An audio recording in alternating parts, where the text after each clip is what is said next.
So when you hit that countdown into 2021 and you were like, this is my year. Hello, friends. Hello, everybody. We hope that this video is going to catch you and your family really, really well. Yes. We just thought to send a bit of an update to some of our family, some of our friends, our community out there in the world that are not here in the ground with us, just to let you guys know about where we're at, what we're doing, and also just what God has been putting on our hearts and also physically putting in front of us. So I'm pretty sure most of you would know that we've been in Zimbabwe for 2 years. I can't believe it's been 2 years. Yeah, it's been such a long time. We feel like a toddler in the sense that it's been 2 years and we've actually seen God in this moment just working with us, through us. And just to give you a fast forward picture of what it was like, we moved into my grandmother's house in a township called Pelandaba. And on the very day that we arrived, I don't know if you remember this, but it was announced that the country was going to 16 hours electricity cuts. I definitely remember that because I couldn't shower that night. And just coming from South Africa, you're like, what on earth? We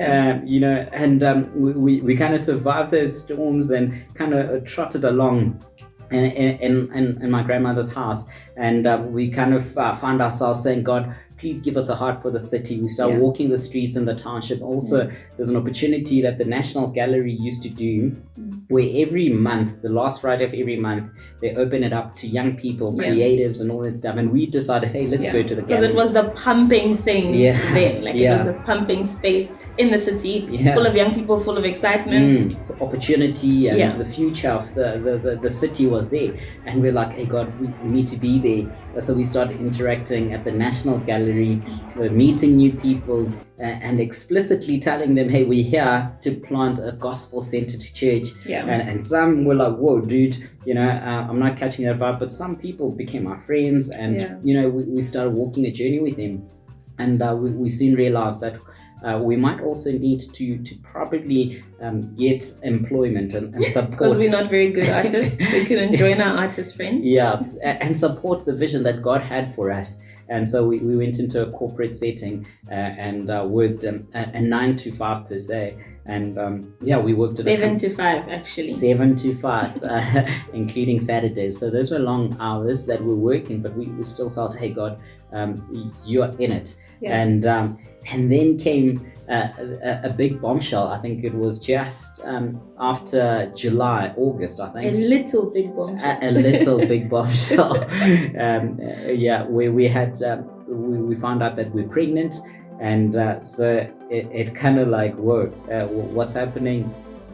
Where's this pregnancy coming from? But in the pregnancy's defense, there was an elder at One Life Church that prophesied that we would have a baby.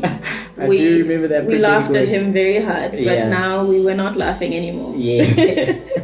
Michael Ritz.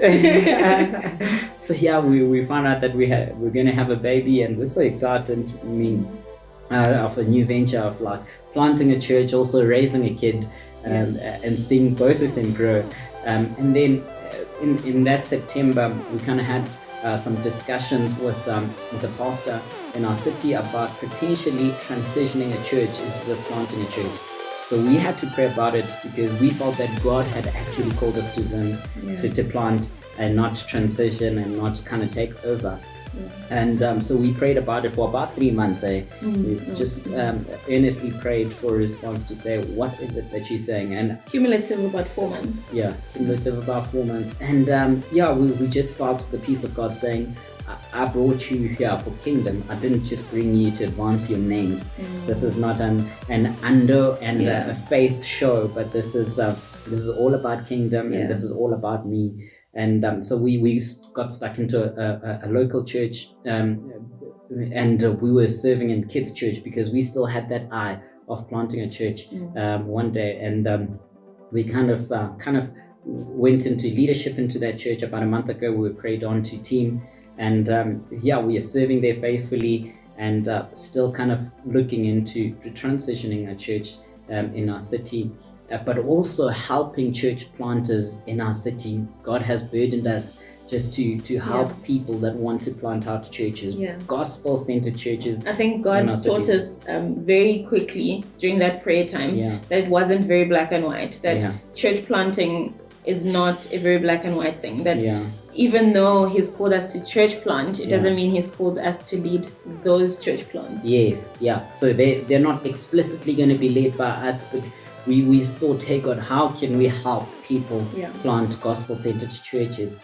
And so we kind of toyed with an idea of having a venue where people know it during the week, where people are already coming there, but also that venue being a stepping stone for people to plant churches. And we feel like God has opened up such an avenue for us. And would you want to tell the peoples about this this avenue and making venture? it seem very undercover. But another dream that we had before we came to Zim, which we didn't tell a lot of people about because it was just one of those things that we spoke about, was to have a coffee shop. So it wouldn't just be an ordinary coffee shop, but it would be a coffee shop where churches could use to church plant.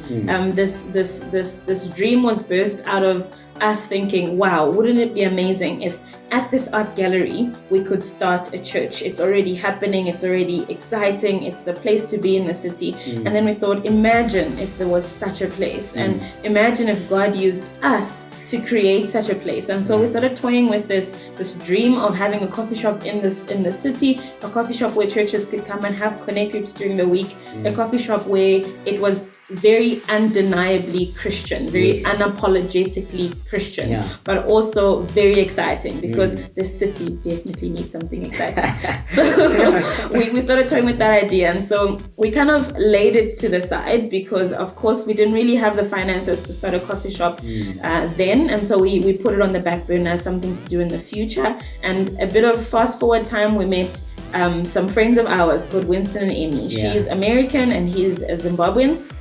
And we met with them one night and we shared with them this dream that we had of this happening, vibey coffee shop that God would use to transform the city and that God would use to plant churches out of, to give pastors financial help as well, but also a venue that they wouldn't have to worry about rent, etc. And we shared all of this with them, and they came back to us a few days later and said, listen, when you guys were talking, we actually were so amazed because God has put the exact same dream on our hearts, and we even have a name for it. We want to call it Chaya Chai, which means knock back a chai. And so they had this dream of a coffee shop that was very chai centered, so it would serve a lot of chai and coffee. But anyway, to fast forward again, so we started going through the kind of the logistics of how this would happen, because they came to us and they said, actually, some friends of ours in the States have given about 72,000 Rand towards this coffee shop. And so we were like, that's amazing. We were absolutely mind blown. And they said, please partner with us. So we started logistically looking for venues, knocking on doors.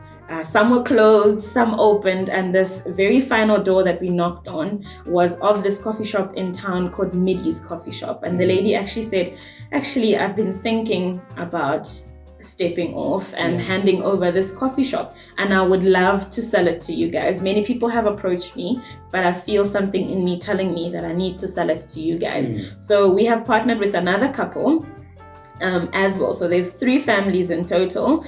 There's the Coltarts, the Hadebes, and the Kailas. And we've partnered with these 3 families, and this coffee shop was laid before us, and the lady brought forth an incredibly large amount of money. But because it's a business meeting, we were there like looking like we knew it. Yeah, exactly. But also another part was that we were not worried because I think God is our provider. I mean, I know actually that God is our provider. Absolutely. And so even through all of these meetings and these chats, we have known, we've been sweating, but we have known that God is going to provide. And so what has kind of happened is the Kailas have put forth how much they can put on the table. The Coltarts have put forth how much they can put on the table. And we have got to raise about $15,000 US, which I'm not sure how much that is in rand. I'm not too sure. At the recording of this video, the rand to the US dollar is about 14.6. So yeah, you can do a bit of a calculation. Yeah. But it's about $15,000 US, and of course we were gobsmacked. But again, we knew that God would provide, and so we went back and we kind of moved things around and scraped together all our little savings, and some good friends of ours gave us a short-term little interest loan towards that. But they gave us a very small amount of money in regards to the 15 that we have to raise. So we've managed to raise a portion of that money. And here's where we want you guys to partner with us, is if you're feeling a stirring that God is calling you to invest in a little coffee shop, to invest into kingdom, to invest into this dream that is put on our hearts to help it happen, please pop us a WhatsApp, pop under WhatsApp. He's rebranded, by the way, for those of you that have not known that he's no longer Andy. He's now Ando, Ando Wushe. So pop Ando or me a WhatsApp message and we'll send you some banking details. And another way that you can partner with us is, of course, through prayer. Yeah. Pray for us, please. We would love just to caffeinate the whole city with the sweet aroma of Jesus Christ. And it's not just about the coffee, but we are saying how can gospel and the message of Jesus Christ go into our city in ways that isn't ordinarily the four walls of the church. Yes. And we're so excited, and we believe this is of God. Yes. And we are sharing this message with you because we also know that you are praying for us and you are very close friends and family. And we would love just to continue to share more stories with you as it progresses. To keep you updated, to keep you in the loop, like he said. But I think the times when we felt the most scared and the most like in over our heads with the dreams that God has given us, or the financial pressures of this country, when we've received a little message from someone encouraging us or checking up on us, that has been our absolute pillar. To hear that people are praying for us, people are rallying behind us, to have that community backing us and to have them lifting us up in prayer, or even actually in finances. There have been people that have popped us a couple of rands in our bank account to support us during this time. We're so grateful to you guys. You guys have absolutely made a huge difference. And so we know the value of community, and we know the value of people backing you as you walk your calling out. Absolutely. Thank you so much, guys. That is all from the Hadebes. Sorry, Nandi's taking a little nap right now. The joys of being a 15-month-old daughter. She would have probably tried to eat the camera as well. But thank you so much. On that note, God bless you. We will catch up on the next video. Cheers.